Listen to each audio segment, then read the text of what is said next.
ગુજરાત હવે વધુ સુગમ બનવા જઈ રહ્યું છે। મુખ્યમંત્રી ભૂપેન્દ્ર પટેલની ઉપસ્થિતિમાં મહાત્મા મંદિર ખાતે સુગમ ડિજિટલ ગુજરાતનો પ્રારંભ કરવામાં આવ્યો છે। આ પહેલ રાજ્યમાં ડિજિટલ સેવાઓને વધુ સરળ અને ઝડપી બનાવવા માટે મહત્વપૂર્ણ માનવામાં આવી રહી છે। ગાંધીનગરના મહાત્મા મંદિર ખાતે સુગમ ડિજિટલ ગુજરાત પ્રોજેક્ટનું ઉદ્ઘાટન કરવામાં આવ્યું હતું। મુખ્યમંત્રી ભૂપેન્દ્ર પટેલની ઉપસ્થિતિમાં શરૂ થયેલી આ પહેલનો ઉદ્દેશ રાજ્યની સરકારી સેવાઓને વધુ સરળ, ઝડપી અને પારદર્શક બનાવવાનો છે। આ પ્રોજેક્ટ હેઠળ નાગરિકોને વિવિધ સેવાઓ ઓનલાઈન અને એક જ પ્લેટફોર્મ પર સરળતાથી ઉપલબ્ધ થશે। ટેકનોલોજીના વધુ ઉપયોગથી શાસન વ્યવસ્થા મજબૂત બનશે અને લોકોનો સમય તથા ખર્ચ બંને બચશે। આજે આપણે ખૂબ સારું એટલે 20 જેવી સેવાઓ લાઈનમાંથી ઓનલાઈન ઉપર જઈ રહ્યા છે।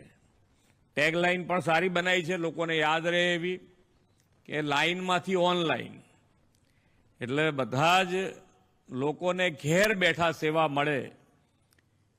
ફેસલેસ, કેશલેસ અને પેપરલેસ સેવા એ ગુજરાત સરકાર જેટલી બને એટલી સેવા એ ડિજિટલાઇઝ કરવા માટેનો પ્રયત્ન કરી રહી છે।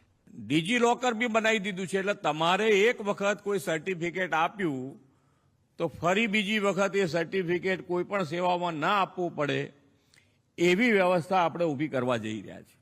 આ ખૂબ સારી, જેને કહેવાય ટેકનોલોજીનો ખૂબ સારો ઉપયોગ આપણે કરી રહ્યા છીએ। એનો વધારે ને વધારે લાભ જન જન સુધી પહોંચે, એના માટે આપણે સૌએ સાથે મળીને કામ કરવું છે। Bureau report, Janadesh news.